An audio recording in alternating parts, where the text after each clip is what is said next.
4.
सगळ्यांक तुमकां देव बरो दिसत्यो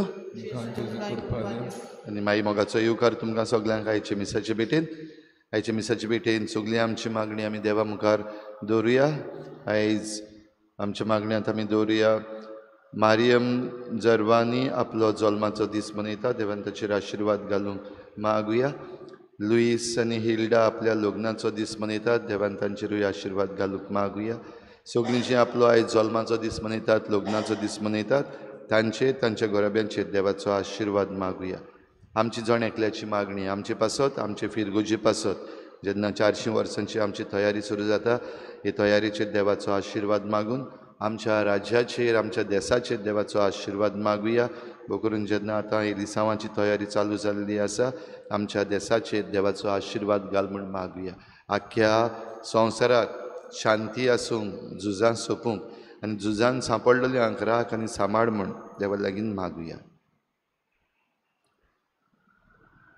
बापाचे आनी पुताचे आनी पवित्र आत्म्याचे नांवी आमच्या सोम्या जेजू क्रिस्ताची कृपा बापाचो मोग आनी पवित्र आत्म्याचो एकवट तुमचे सवे आसूं तुमच्या भाव भयणीनो आमकां सगल्यांक पेकोवणी घेवपाक सयेग आसात आनी ही पेकोवणी आमकां देव आपल्या विचून काडलेल्या वेगवेगळ्या देण्या वरवीं खेरीत भाशेन पवित्र साक्रामेंतां वरवीं दिता ह्या दिसांनी आमी प्राचीत काळाचो संस्कार जायत्या फिरगोजांनी मनयता आनी आमी सगळीं तयार जाता तर ह्या प्राचीत काळान ह्या प्राचीत संस्कारा वरवीं आमकां सगल्यांक पेकोवणी फावो जावं आमकां कृपा मागुया आनी जायते पावटी आमी पातक केलां पूण पातकाचें बोगसणें मागूंक आमी फुडें सरूंक ना खालती जावंक ना असल्या चुकीचें देवा लागीं बोगसणें मागुया हांव पातकी सुरपतवेदार देवा आनी तुमकां भाव भयणीनो म्हजो गुन्यांव हांव चारून सांगता मनान चिंतून तोंडान चारून वायट धरून बरें सोडून हांवें जायतीं पातकां केल्यां म्हजो अपराध म्हजो व्हड अपराध ह्या पासत बागेन सदांच सांगपार मागे सगळ्या देवदूतांक आनी भक्तांक आनी तुमकां भाव भयणीनो म्हजे खातीर आमच्या सगळ्या देवा लागीं विनोदी करात म्हूण प्रार्थून मागता सर पदवेदार देव आमची काकूत करूं आमची पातकां बोगसून आमकां सासणाच्या जिविताक पावूं सोम्या काकूत कोर क्रिस्ता काकूत कोर सोम्या काकूत कोर प्रार्थुया सर्वेस्परा आमच्या दयाळ बापा दडवण करून हो प्राचीत काळ भक्तीपणी आमी सांबाळीत आयल्या ताच्या आचरणान पास्कांच्या गुटान फावो त्या मनान वांटो घेवंक आनी तुजे सोडवणेची बरी खबर परगटूंक आमची काळजां तयार कर आमच्या सोम्या तुज्या पुता जेजू क्रिस्ता वरवीं तो खरो देव तुजे सवें पवित्र आत्म्याच्या एकपणान जी येता आनी राजवट चलयता देवा सासणाच्या सासना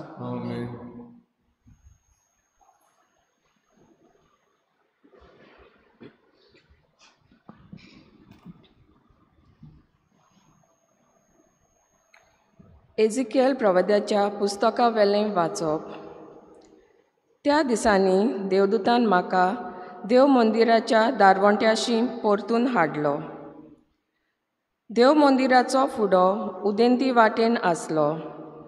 तर उदेंती वाटेन देव मंदिराच्या उमऱ्या पोंदाकतान उदकाचो व्हाळ भायर सरतालो आनी उदेंती वाटेन व्हांवतालो. हें उदक देव मंदिराचे उजवे कुशीन पोंदल्यान वेदीच्या दोकीनी वाटेन व्हांवतालें. तेन्ना ताणें म्हाका उत्तरेच्या दारवंट्यांतल्यान भायर व्हेलो आनी भायल्यानूच व्हरून उदक उजवे वाटेन भायर व्हांवतालें थंय उदेंती वाटेन आसलेल्या भायल्या दारवंट्या लागीं म्हाका पावयलो. हातान माप घेवपाचें सूत धरून उदेंती वाटेन तो गेलो आनी 1000 हात ताणें मेजले. मागीर ताणें म्हाका व्हाळांतल्यान व्हेलो. उदक पांयांच्या खुब्यांक पावतालें. दुसरीं 1000 हात ताणें मेजले आनी म्हाका नव्यान व्हाळांतल्यान व्हेलो. आतां उदक म्हज्या दोंपरांक पावतालें. आनीक 1000 हात ताणें मेजले आनी परतून म्हाका व्हाळांतल्यान व्हेलो. हे पावटी उदक पेंगटाक पावतालें. नव्यान ताणें 1000 हात मेजले. आतां नोत जाली आनी ते नदींतल्यान म्हज्यान उतरूंक जायना जालें, कित्याक व्हाळ चोडून खोल उदक जाल्लें. उतरूंक जायना तसली नोद. तेन्ना ताणें म्हणलें, मनशाच्या पुता, तुवें हें देखलाय मूं? मागीर ताणें म्हाका अदीक पयस व्हेलो आनी परतून नदीचे देगेर पावयलो. परतून पावलो तेन्ना नदीचे देगेर दोनूय वाटांनी हांवें खूब झाडां देखलीं. ताणें म्हणलें, हें उदक उदेंती वाटेन व्हांवता. उदेंती वाटेन व्हांवून आराबा आनी दर्या पर्यान पावता आनी दर्यान पावतच दर्याचें उदक गोड करता. आनी जंय जंय ही नोद पावता थंय जिवी रोचना जिवी उरतलीं आनी जायती मासली आसतली. कारण हें उदक पावता थंयसर भलायकी हाडटा आनी ही नोद व्हांवता थंयसर सुबां जिवीत उपजता. नदीच्या दोनूय वाटांनी देगेर सगळीं जिनसांचीं फळां दितीत तसलीं झाडां जातलीं. तांचीं पानां कदींच भावचीं नात आनी तांचीं फळां कमी जावचीं नात. म्हयन्याच्या म्हयन्याक तांकां नवीं फळां जातलीं, कित्याक देव मंदिरासून व्हांवतल्या उदकान तीं शिंपल्यांत. तांचीं फळां खावपाक बरीं आसतलीं आनी तांचीं पानां वखदाक उपकारतलीं. देवाचें उतर हें आमचो जाबाब जातलो. दोलबारांचो सर्वेस्पोर आमच्या सांगाता आसा. जाकोबाचो देव आमचो किल्लो. सगळीं म्हणुया. दोलबारांचो सर्वेस्पोर आमच्या सांगाता आसा. जाकोबाचो देव आमचो किल्लो. देव आमचो आसरो, तो आमचें बळ. कोश्टां आकांता वेळार आदार दिवंक सदांच तयार. भूंय कांपल्यार कांपून दोंगर खोल दर्यान उमटून पडूं, आमी हालची नांव. आमचो जबाब. दोलबारांचो सर्वेस्पोर आमच्या सांगाता आसा. जाकोबाचो देव आमचो किल्लो. देवाच्या शाराक खुशालकाय हाडटलीं. व्हांवता उदकां एके नदीचीं. भोव व्हडत्या सर्वेस्पोराचो पवित्र निवास थंय आसा उबो. देवान जर तिकान केल्ल्या शारा मोदें, तर तें शार हालतलें कशें? आमचो जबाब. दोलबारांचो सर्वेस्पोर आमच्या सांगाता आसा. जाकोबाचो देव आमचो किल्लो. दोलबारांचो सर्वेस्पोर आमच्या सांगाता आसा. जाकोबाचो देव आमचो किल्लो. येयात, पळयात, सर्वेस्पराची कर्तुत्वां ताणें प्रितुमेचेर केल्लीं अजापां आमचो जबाब तलबारांचो सर्वेस्पोर आमच्या सांगाता आसा जाकोबाचो देव आमचो किल्लो. उद्गाराक सगळीं उबीं रावया. निर्मळ कालीज देवा रचून घाल म्हज्या होड्यांत आनी तुजे सोडवणेचो परतून म्हाका संतोश दी.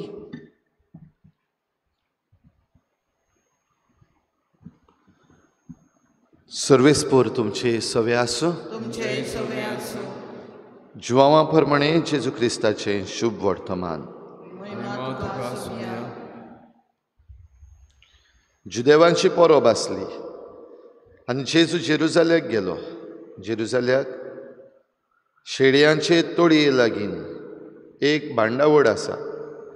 हेब्रेव भाशेन तिका बेत जाता म्हणटात. तिका 5 तारांगणां आसात.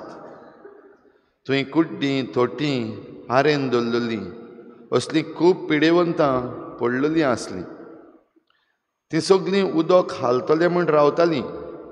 सर्वेस्पराचो दूत केन्ना केन्ना तळयेन देंवतालो आनी उदक हालतालें.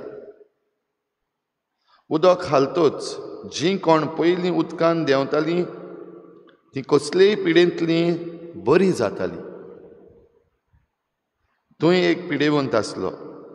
ताचे पिडेक 38 वर्सां जालीं. जेजून ताका देखलो आनी तो थंय जायतो काळ असले गतीर आसलो म्हूण जाणो जावन ताका म्हणलें, तूं बरो जावंक सोदताय? पिडेवंतान ताका जाप दिली, सायबा, उदक हालता तेन्ना म्हाका तळयेन घालूंक म्हजो कोण ना आनी हांव वेता म्हणसर दुसरो कोण येवन आपूण पयलो भितर सरता. जेजून ताका म्हणलें, उठ, तुजें हातरूण घे आनी चल. आनी त्याच वेळार तो बरो जालो आनी आपलें हातरूण उखलून चलूंक लागलो. तो दीस शेनवार आसलो. देखून पिडेंतलो सुटलेल्या मनशाक जुदेवांनी म्हणलें, आज शेनवार, तुज्यान हातरूण उखलून वचो.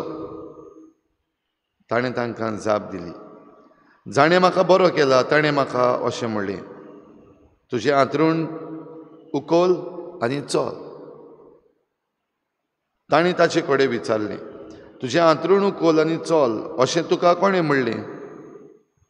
कोणें म्हणलेलें तें बरो जाल्लो मनीस नकळो आसलो, कित्याक थंय जी लोकांची खेट जाल्ली तिचे मदीं जेजू नाच जाल्लो.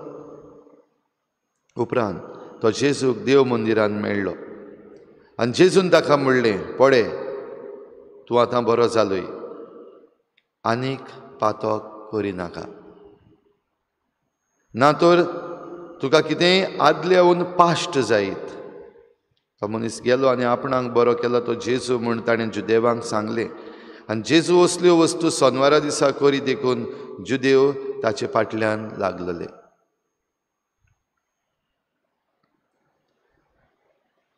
जेजू क्रिस्ताचें शुभ वर्तमान हें. प्रिच्या बाबडीनो, आयचें देवाचें उतर जायतें भरलेलें आसा, पूण सगल्यो वस्तू नियाळ करूंक आयज आमकां वेळ ना. भोव करून आयज आमी उदकाची खबर आयकता. व्हाळ, झोर, तळी, नदी. पयल्या वाचपान इजेकिएल प्रवादीच्या पुस्तकान आमी आयकलां एक सुरवात नदीची, आनी सुरवात नदीची देव मंदिरांतावन सुरू जाल्या. आनी देव मंदिरांतली भायर सरून सवका सवका सवका ताचो डेप्थ जो आसा तो वाडत वाडत वाडत गेलो आनी हो व्हाळ सवका सवका व्हडलो जालो आनी शेकी व्हडली नदी जाली. आनी ही नदी दर्यान भितर सरता आनी हे नदीचें गोड उदक दर्याचें हार उदक आसा तें गोड करता. भाव भयणीनो, आमच्यो ज्यो नदी आसात गोंयच्यो तांचे विशीं आमी असलेंच पळयता. दोंगरांचेर तावन देंवतात. म्हादेई रिवर हाचे विशीं आमी जायतें उलयल्या, जायतें झगडल्या. कर्नाटकाच्या पश्चिम घाटांनी सुरू जाता. पयलीं ल्हान ल्हान ल्हान जावन मागीर आनीक जायते व्हाळ बाराबर येवन शेकी मागीर व्हडली जाता. आनी त्या उपरांत सकयल देंवल्या उपरांत मागीर आमचें दर्याचें उदक जें आसा मांदोवी रिवर तें वयर चडल्या उपरांत ताका मेळटा आनी हें उदक गोड करता. ह्या उदकान मँग्रुव्स जातात, ह्या उदकान नुस्तें जाता, ह्या उदकान आमकां तिसऱ्यो आनी हेर शेलफीश मेळटात. जीव आसा, सगळें जिवीत. आनी ह्या नदीचेर देगेचेर जायतो लोक आपलें उदारपसण करता, शेत रोयता, भाजी रोयता. भाव भयणीनो, दर एक नदी आमी पळयत जाल्यार अशेंच जाता. सुरवात जाता आनी सुरवात जावन तें उदक व्हांवत व्हांवत येता आनी व्हांवत येता आसतना जायत्या लोकांक जे ह्या नदीच्या देगेचेर बसलेले आसात तांकां जिवीत मेळटा आनी शेकी तें उदक लांब लांब वाट काडून दर्यान पावता. भाव भयणीनो, दुसरें आयज आमी उदकाची खबर आयकल्या ही तळी देव मंदिरांतूच. आनी ती एक सुरवातूच आमच्यान म्हणपाक जाता. तें उदक मागीर देवान वयतलें. पूण हातून एक खेरीत गूण आसा आनी हो गूण म्हणल्यार ही तळी जी आसलेली ताका 5 तारांगणां. 5 तारांगणां म्हणटच थंयसर 5 जाणांनी भितर सरपाक बडें जातालें. आनी थंय भितर सरल्या उपरांत उदक हालतालें, कित्याक एक देवदूत त्या उदकान देंवतालो आनी तें उदक हालतालें. आनी उदक हालता तेन्ना जे पिडेवंत, थंयसर इतलीं जाणां लूट करून पिडेवंतां आसतालीं बरीं जावपाक, तीं त्या उदकान देंवतालीं. आनी उदकान देंवलो, पयलो देंवता तो बरो जातालो. भाव भयणीनो, हें चित्र जरी तर आमच्या दोळ्या मुखार आमी हाडलें आनी आमी त्या मनशाच्या जाग्यार रावलीं जो 38 वर्सां 38 years थंयसर आसलो बसून, फकत एक घडयेक रावतालो, एक सयेगाक रावतालो. उदक हालता तेन्ना हांव देंवतलों आनी हांव बरो जातलों. आर जाल्ली, हालूंक दलूंक जायनासलें. कोणूय जाय आसलो आदाराक, पूण 38 वर्सां कोणेंच ताका आदार करूंकूच ना. उदक हालता तेन्ना ताका त्या उदकान देंवपाक. तरूय आसतना 38 वर्सां तो एक सयेक, दॅट वन चान्स आपणाक मेळटलो म्हूण थंयच रावलो. भाव भयणीनो, शेकी जेजून ताका बरो केलो हें आमी आयकता. आमच्या जिवितांत जरी तर आमी भितर सरल्या जाल्यार आमच्या जिविताची नोंद खंय आसा, आमच्या जिविताची झर खंय तावन सुरू जाल्या. आनी ती सुरू जाल्या उपरांत जें आमचें जिवीत व्हांवलां आयज पासून, जायतीं जाणां आमी वेगवेगळे तरेचीं आसात. थोडीं भुरगीं आसात, थोडीं वाडलेलीं आसात. इतलीं वर्सां आमी व्हांवल्यान. हें व्हांवता आसतना जिवीत दिलां दुसऱ्यांक, जिवीत मेळ्ळां आमकांच, काय आमचें जिवीत ह्या 38 वर्सां मनशा भाशेन तशींच घट चिड्डोन उरलेलीं आसा. आनी जायत्यो वस्तू आमकां समजनात पासून आमकां बरीं जावपाक जाय पूण बरीं जायना. आमकां कितें करपाक जाय पूण करूंक जायना. आमकां वस्तू जाग्यार घालपाक जाय पूण जाग्यार घालपाक जायना. आनी जायते पावटी आमी तसल्याच पातकांनूच आसा. थोडीं सादीं पातकां आमच्या घरच्यां लागीं उलयना. कितलीं वर्सां जालीं, कितलीं वर्सां जालीं. भाव भावा लागीं उलयना. धाकटीं आसतना कॉमेस जाल्लीं, व्हडलीं जालीं, लग्न जालीं, तांगेर भुरगीं जालीं आनी आजून तीं एकामेका लागीं उलयना. इतलीं वर्सां राग आहा भितर. म्हणटच आर जाल्ली आसा पातकाची. असलेच एग्जाम्पल आमच्यान दुसरे भाशेच्या पातकांकूय घेवपाक जाता. चिड्डोन आसात, आजून पासून लागून आसात, भायर सरपाक रावतात. जायते पावटी आमचे मदलीं कोणूय कितलोय वायट जावं, आमकां त्याच वायटान रावपाक जाय अशें कोण आसचो ना. There won't be anybody who is enjoying to be in that scene. ह्या वायटान आहा, म्हाका बरें दिसता अशें कोणाचें आसचें ना. पूण जायतीं जाणां आमी दाखयता दुसऱ्यांक. इगो आहा आमचो. हांव खालती जायत आनी म्हाका हें बरें दिसना म्हूण सांगत जाल्यार लॉस जातली. देखून त्याच पातकान रावप. जावं झगडीं केल्यात, राग धरून आसात, उलयनात एकामेका लागीं, तशेंच रावप. वो कसली आशा आसा, दुसऱ्यांचें चोदता, नागयता, तशेंच रावप. सुदरप ना. कित्याक सुदरप म्हणल्यार लॉस अशी. ते म्हणटलीं that I am lost, I am defeated. आनी ह्या पासत त्याच हातून रावप. पूण भितरल्यान तावन सगल्यांक हांव बदलोंक जाय, आय हॅव टू चेंज. हें सगल्यांक, केदोय व्हडलो पातकी जावं, हें सगल्यांक जाय. हांव बदलूंक जाय. I don't want to be here. जाल्यार असल्या वेळार भाव भयणीनो, आमकां कितें भाशेन ही तळी आसा ते भाशेन बेजाता. आमकां केरीत भाशेन हो काळ प्राचीत काळ दिल्लो आसा. आनी ह्या प्राचीत काळान 5 तारांगणां न्हू पूण कितलींच तारांगणां आमकां उगडलेलीं आसात. भोव करून प्राचीत संस्कारान कुमसाराच्या साक्रामेंतान उदक हालता. देव बरो जाव. पूण तरी आसतना जायते पावटी आमचे लागीं असलीच निबा आसतली. म्हाका कोण ना त्या उदकान घालपाक. उदक हालता तेन्ना म्हाका कोण ना. उदक हालता तेन्ना कुमसाराचो सॅक्रामेंत घडून हाडटा तेन्ना हांव त्या वेळार प्रिपेर्ड ना. वो म्हाका वेळ ना, आनीक खंय गेल्लो आसा. वो हांव जेन्ना कुमसार जावपाक सोदतालो तेन्ना फादर नासलो. वो आनी कसलीं कारणां आमचे लागीं आसतलीं जे भाशेन 38 वर्सां ह्या मनशा लागीं आसलीं. शेवट हो परिणाम आमी त्याच पातकान आसाव, आमी त्याच वायटान आसाव. सोयेग आसा पूण घेवंक ना. जाल्यार आयच्या दिसाक खेरीत भाशेन जेजू हो सोयेग घेवंक आमकां मुखार धाडटा. उठ, तुजें हातरूण घे आनी चल. हो सोयेग ह्या उतराक आमी जाप दिवपाक तयार आसांव काय? आमकांय वेगवेगळे सोयेग दिल्यात. सगळे सोयेग आतां आमी घडये ताचेर नियाळ करूंक जायना. पूण जण एकल्यान आमी चिंतचें आमच्या जिवितान देवान आमकां कितले सोयेग दिल्यात. पातकांतलीं भायर सरूंक, वायटांतलीं भायर सरूंक, वो जें कितें पाड जाता आमचे भोंवतणी तातूंतलीं भायर सरूंक, बरें करूंक कितले सोयेग मेळटात. त्या सोयेग घेवपाक तयार आसा हांव. जाल्यार जेजू ह्या वेळार हांगा आसा, ह्या आल्ताराचेर येता आनी नव्यान आमकां सांगता, उठ, तुजें हातरूण घे आनी चल.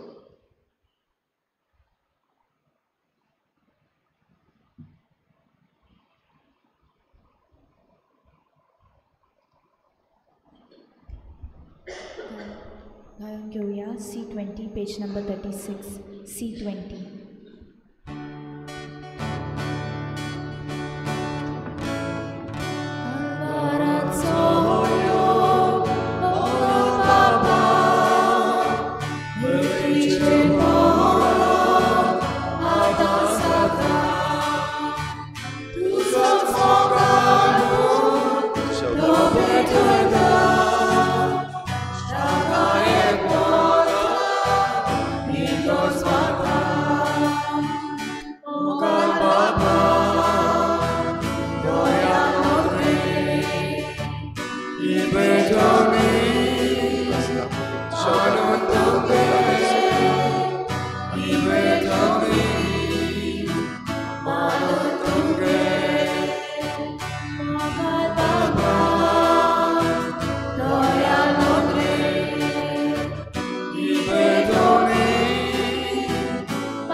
म्हज्या भाव भयणीनो, म्हजें तुमचें बलिदान सर्पद्वेदार देवा बापाक मानता तसलें जावं म्हूण मागात. तुज्या हातांतलें बलिदान आपल्या मनाक आनी मोहिमेक आमच्या नाके पवित्र सभेच्या आदाराक सर्वेस पळोवन मानून घेवं. बापा, तुज्या हातांतली घेतलेली देणी हो गोवांचो उंडो आनी दाखांचो सोरो आमी तुका परतून भेटयता.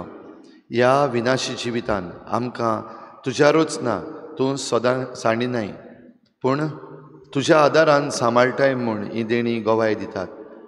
आनी तेच बरोबर अविनाशी जिविताचें खाण पिवण जातात. हो तांचो फोड आमकां सदां पूण भोव करून ह्या प्राचीत काळार मेळोसो कर म्हूण मागता. आमच्या सोम्या जेजूचे नांवी सर्वेस्पर तुमचे सवे आसूं. आमची काळजां उबारुया. सर्वेस्पराक आमच्या देवाक दिनवासुया. सर्वेस्परा पवित्र बापा, सर्पद्वेदारान सासनाच्या देवा, सर्व काळ्यान सर्वताय जेजू क्रिस्ता आमच्या सोम्या वरवीं आमी तुका दिनवासूंक फावो. हो कायदो नितीचो आनी आमच्या फायद्याचो. नवी करूंक आमची मनां, शुद्ध करूंक आमची काळजां, फावो करताय आमकां भुरग्यांक तुज्या हो नवो काळ सोडवणेचो. आमच्यो वंडावण्यो दमावन तुजी चाकरी करूंक निर्लोभी काळजान भरताय तूं आमकां नव्या बळान. सरतल्या वस्तूंक फावो तें मोल दिवन सरना तसल्या वस्तूंचेर दवरूंक आमची काळजां बापायच्या मोगान शिकयताय तूं आमकां. देखून सगल्या दुतां भोगतां सांगाती तुजी स्तुती करून निरंतरी दिनवाशी काळजान आमी गायता. पवित्र पवित्र पवित्र दरबारांचो सर्वेस्पर तूं, स्वर्ग आनी संवसार भरला तुज्या वैभवान. उंच की तुका सोय सोय, सर्वेस्पराचे नामी येता ताका सोय उत्सर्गी तुका सोय सोय बाबा गरज तूं पवित्र तूं सगळ्या पवित्रपणाची झर तुज्या पवित्र आत्म्यांक धाडून ही देणी पवित्र कर म्हण आमी मागता जावं ती आमकां आमच्या सोम्या जेजू क्रिस्ताची कूड आनी रगत आपलेच कुशेन कोश्ट मरण सोसूंक वेचे आदी ताणें उंडो घेतलो तुका दिनवासून तो मोडलो तो आपल्या शिसांक दिलो आनी म्हळें हो तुमी समेस्त घेयात आनी खायात ही म्हजी कूड तुमचे पासत समर्पणची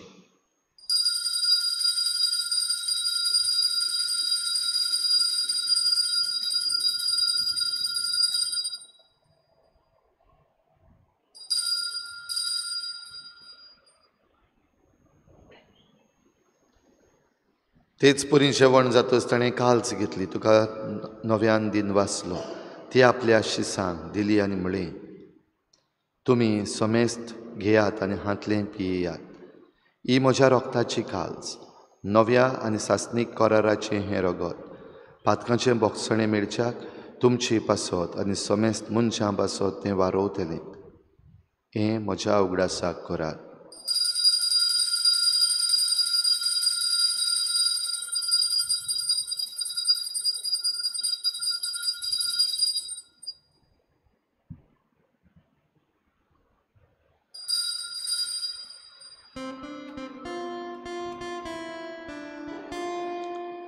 बाबार्थाचो गुटभर गोटुया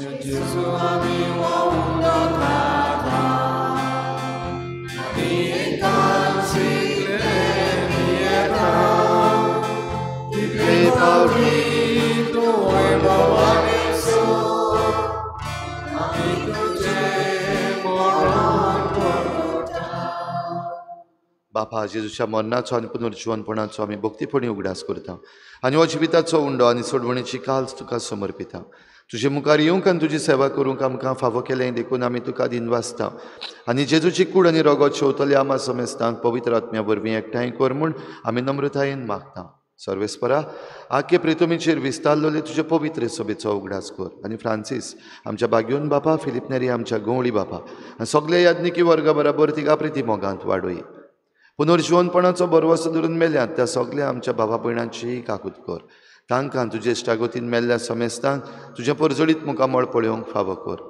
आमा समेस्तांची हे बेटेक आयज आजीर जाल्ल्या सगळ्या तुज्या भुरग्यांची दया कर म्हूण आमी मागता आंकवार मरे देवाची माई सांगाती तिच्या पोती बाग्योन जुजे बाग्योन धर्मदुता बाग्योन जुजे वाज आनी बाग्योन फ्रांसीस शावियर आनी सर्व काडी तुका मानवल्यात त्या सगळ्या भक्तां बरोबर सासणाच्या सुखांत आमकां वांटो दी तांचे सांगाता तुजी महिमा गावंक आमकां फावो कर जेजू क्रिस्ता तुज्या पुता वरवीं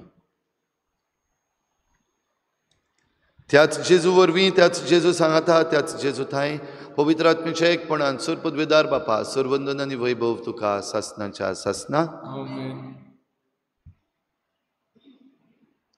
पातकांतलीं भायर सरूंक वायटांतलीं भायर सरूंक दुयेंसांतलीं भायर सरूंक आमकां जाय ते सोयेक आसात आमकां देवान दिल्लीं दिणी आमी बरे भाशेन वापरूंक आनी ती सांबाळूंक आनी देवाच्या उल्याक जाप दिवंक आमकां करपा मागुया आनी सगळीं बराबर जेजून शिकयल्लें प्रार्थन बापाक उबारुया आमच्या बापा स्वर्गीच्या तुजें नांव पवित्र जावं तुजें राज आमकां येवं तुजी खुशी स्वर्गाक जाता तशी संवसारांत जावं आमचो दिसपट्टो गिराज आमकां दी आनी आमी आमचे चुकल्यांक बक्षिता तशी आमची पातकां बगोस आनी आमकां ताळणी पडूंक दिवं नाका पूण वायटांतली आमकां निवार सर्वेस्परा सर्वायटांतली आमकां निवार दया करून ह्या जिवितांत सवस्काय आमकां दी सर्गीच्या सुखाक आनी आमच्या सोडवणाऱ्या जेजू क्रिस्ताच्या येण्याक आमी बरे भाशेन नोतरेकता तर आमकां तुजे उदार काकलुतीन सर्व पातकांतली सुटय आनी सर्व आकांतांतली वाटाय सोम्या जेजू क्रिस्ता तुवें तुज्या धर्मदूतांक म्हळें तुमकां शांती दवरता म्हजी शांती तुमकां दिता आमच्या पातकांचेर न्हय पूण तुजे पवित्र सभेच्या बाबाटाचेर दिश्ट घाल आनी तुजे कुशे प्रमाणे तिका शांती दी आनी तूंच तिका एकवटान सांबाळ जो जियेताय राजवट चलयताय सासणाच्या सासना सोम्याची शांती सदां घाल तुमचे सवे आसूं एकामेकाक मोगान शांती दिवया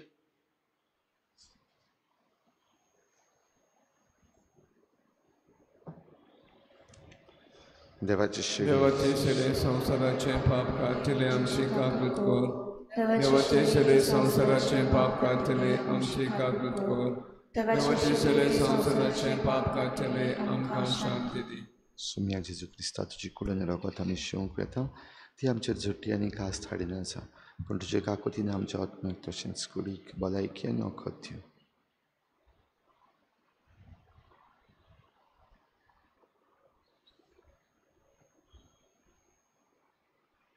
ही देवाची शिडी संवसाराचें पाप काडटा ती शिडीच्या जेवणाक आपयल्यान ती आमी सगळीं सुभागी.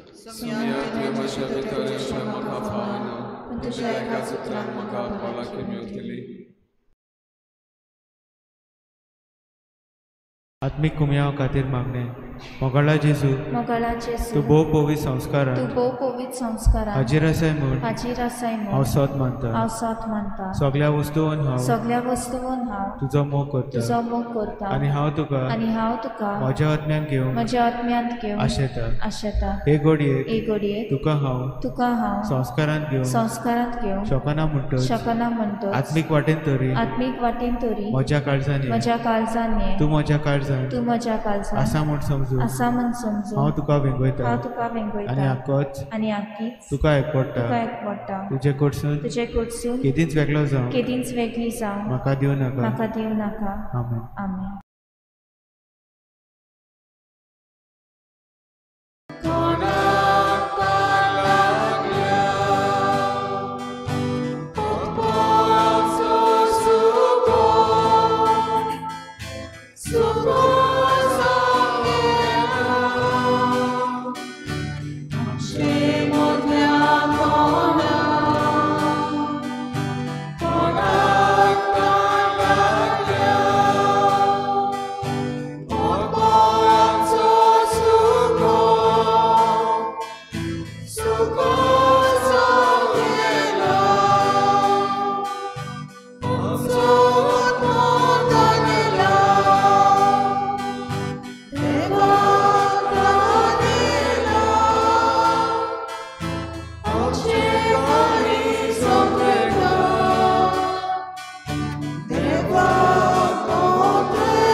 प्रार्थुया.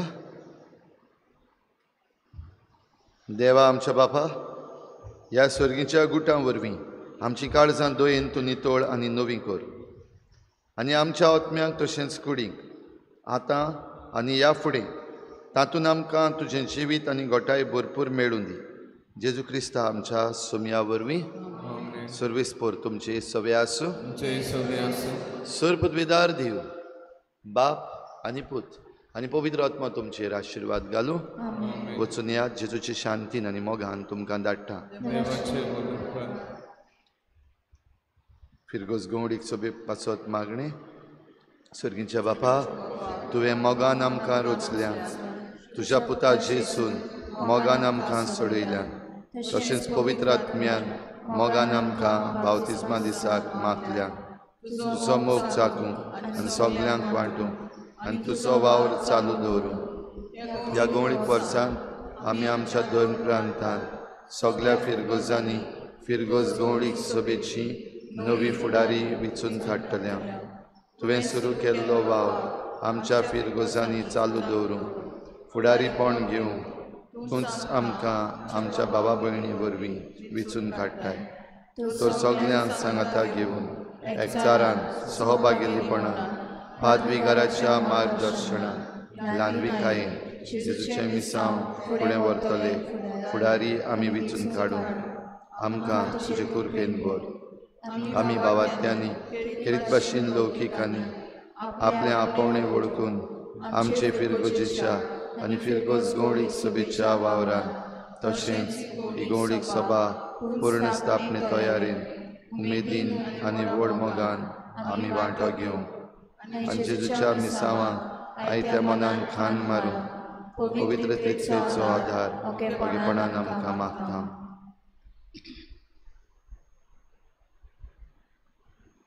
हें सगळें आमी तुजे कडेन मागता तुजो सगळे सुवातेर आनी सगळ्या वेळार पुता आनी पवित्र आत्म्याच्या एकपणान वावुरताय सासणाच्या सासणान आमीन. गायन घेऊया I-28 पेज नंबर 133 I-28.